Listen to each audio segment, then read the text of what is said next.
भी समस्या के बारे में समस्या के कारण के अंदर ये पहला वाक्य लिख ही सकते हो कि कोई भी समस्या है उसको उसके श्रेष्ठ हल के लिए उस समस्या के कारण को जानना चाहिए, और कारण को जानेंगे तब उसको दूर करने के उपाय हल ढूंढ पाएंगे। ठीक है, तो इसी तरह गरीबी की समस्या का उकेल ढूंढना है, हल ढूंढना है, तो उसकी पहले तो कारण को जानना जरूरी है ना। इसी तरह बेरोजगारी का हल ढूंढना है तो उसके कारण जानना जरूरी है। इसी तरह जनसंख्या का हल ढूंढना है उस समस्या का, तो उसके कारण जानने जरूरी है। अगर कारण मिल गए तो ही हम उस समस्या के लिए हल निकाल सकते हैं, है ना।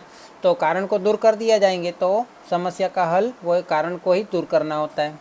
तो भारत के अंदर क्या है, गरीबी के दूर करने के मुख्य कारण निम्नानुसार है। तो यहाँ पे लिखा है कि इतिहासकार बताते हैं कि 17वीं सदी में भारत प्रमाण में अधिक शहरीकृत और व्यावसायिक राष्ट्र था। बहुत ही कमाता था भारत व्यावसायिक राष्ट्र था। भारत के बहुत सारे लोग अलग अलग प्रकार के व्यवसाय से जुड़े हुए थे, है ना।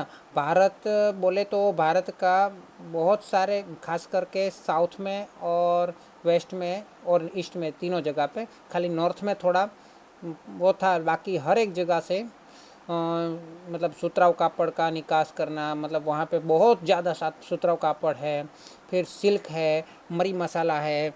17वीं सदी तक 16 17 उस टाइम पे चावल है ना, तो उसका बहुत निकास करता था विदेशों में। हमारी ये सब चीज़ें बहुत जाती थी, है ना। लेकिन जब भारत में अंग्रेज, फ्रेंच, डच जैसी प्रजा आई, है ना, और उसने क्या किया, साम्राज्यवादी नीति अपनाई, अपने साम्राज्य को बढ़ाने के, हाँ, शोषण नीति अपनाई, तो उस प्रकार हमारी मतलब कृषि की और उद्योगों की परिस्थिति कमज़ोर होती गई, है ना। अंग्रेजों के शासनकाल के दौरान, पहले तो अंग्रेज, फ्रेंच, डच सब आए थे, उसके बाद अंग्रेज बच गए थे, बाकी सब तो धीरे धीरे चले गए थे। तो अंग्रेज के शासनकाल दौरान अलग अलग कारणों की वजह से कृषि क्षेत्र की परिस्थिति बहुत नाजुक हो गई, कमज़ोर हो गई, है ना। किस तरह से, एक तरफ तो भारत में कि मतलब कि क्या बोलते हैं, बारिश के आधारित किस खेती होती थी, है ना। बारिश के आधारित खेती होती थी, तो जब बारिश होती थी तब लोग मतलब ज़्यादा उत्पादन कर सकते थे। 2-3 साल तक बारिश नहीं होती थी तो क्या होता था, लोग उत्पादन नहीं कर सकते थे। और उसी समय पे ये अंग्रेज लोग, ब्रिटिश शासन क्या करते थे, लोगों को लूटते थे लगान के तौर पर, कि आपने बोला बारिश हो या ना हो, आपको लगान तो देना ही पड़ेगा। हाँ, तो उसको क्या करना चाहिए, जब अगर वो राजा के तौर पे काम कर रहे हैं, अगर वो मतलब हमारे देश के राजा के तौर पे अगर वो है, तो उनको क्या करना चाहिए, हमारे देश के अंदर अगर किस मतलब बारिश के ऊपर निर्भर खेती है ना, तो उनको सिंचाई को सुविधा पूरी करनी चाहिए। अगर सिंचाई की सुविधा वो पूरी करती, अंग्रेज के लोग सिंचाई की सुविधा पूरी करते, है ना, तो क्या होता, बारिश के ऊपर आधार नहीं रखना पड़ता किसानों को, और वो अच्छी तरह से उत्पादन भी कर पाते और अच्छी तरह से लगान भी दे पाते। लेकिन उसने क्या किया, सिंचाई में कोई निवेश करने का आइडिया नहीं किया, उसने तो केवल उसको शोषण करने का ही आइडिया किया। दूसरी तरफ दुष्काल, जमींदारी प्रथा थी भारत में। जमींदार क्या करते थे, वो किसानों को कर चुकाना होता था, तो किसान क्या करते थे, जमींदार के पास से ब्याज पे पैसा लेते थे। तो क्या होता था, जमीन महसूल, शांति प्रथा इत्यादि के कारण सर किसान आर्थिक रीते पायमाल होते गए, मतलब और कमज़ोर होते गए आर्थिक रूप से। और ज़मींदार, साहूकार और बड़े बड़े व्यापारी लोग के द्वारा जो धिराण दिया जाता था, उसका ब्याज उसके ऊपर बोझ के स्वरूप में रहता था, और उसके नीचे दब कर रहना पड़ता था, उसके जोर जुल्म सब सहना पड़ता था। किसान, साहूकार मतलब ब्याज देने वाले, ज़मींदार मतलब ज़मीन पे काम करवाने वाले, ज़मीन उसकी हो रहती है और काम किसानों को करवाते हैं, उसको ज़मींदार बोलते हैं। साहूकार मतलब पैसा देने वाले ब्याज पे।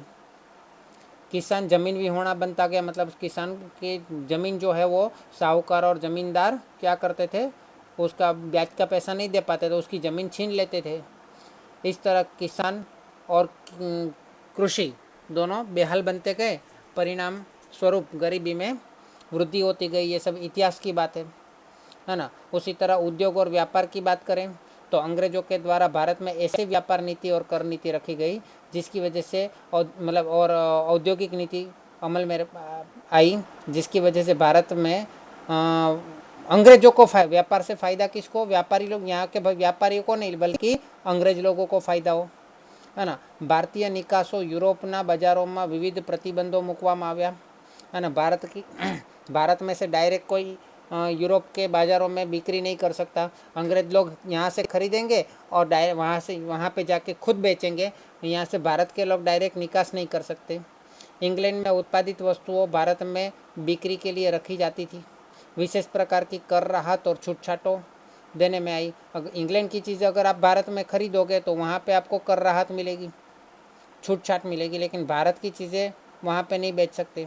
इसी प्रकार पैदाशों को देश को कोने कोने तक पहुँचाने के लिए रेलवे का उपयोग किया गया। कौन सी पैदाश को?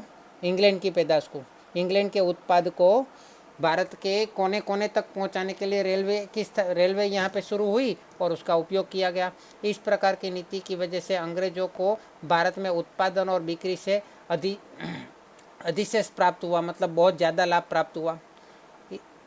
उसको इंग्लैंड में पूंजी निवेश कर कर औद्योगिकरण करने में पैसा मतलब बहुत वेग मिला, मतलब बहुत फ़ायदा हुआ बहुत वहाँ पे, क्योंकि यहाँ की कच्चा माल यहाँ से लेके जाते थे, वहाँ पे उसमें से उत्पादन करते थे, उत्पादन करने के बाद वही माल वापस इंडिया में बेचते थे, है ना।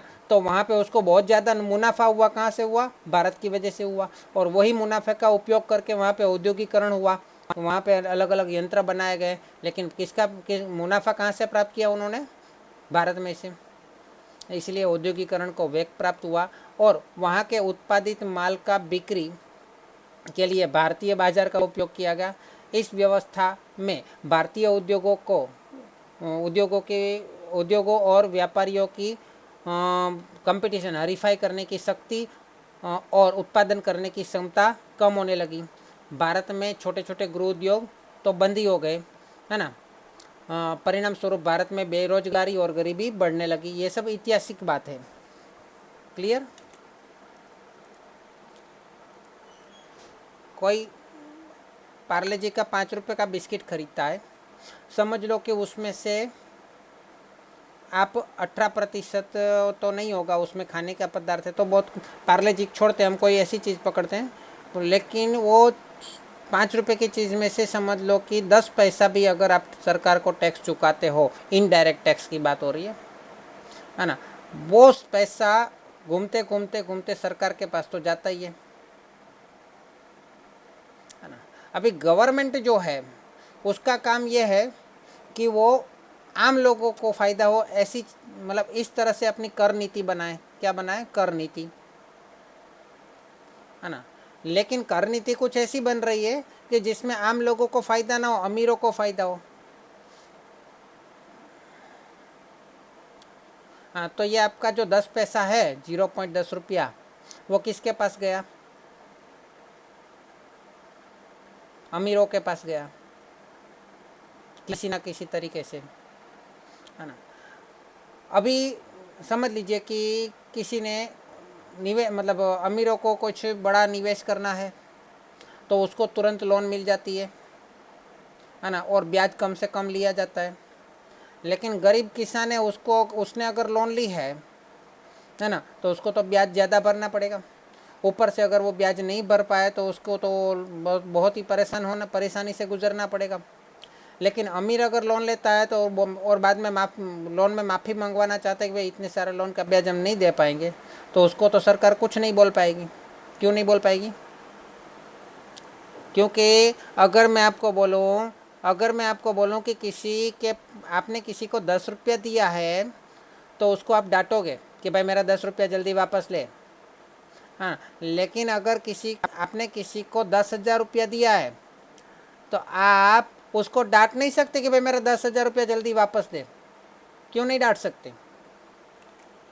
अगर मैंने उसको डांट दिया तो फिर वो ना दे तो? Very good. तो यहाँ पे अंग्रेज के टाइम पे पता चलता था कि भाई उसको छीनने वाले दूसरे लोग हैं, मतलब अंग्रेज लोग हैं या फिर विदेशी लोग हैं। यहाँ पे तो अंदर के ही लोग हमको लूटेंगे, कैसे पता चलेगा कि वो बाहर के कि अंदर के? अच्छा है बुरे, अच्छे है बुरे हैं, पता चलेगा?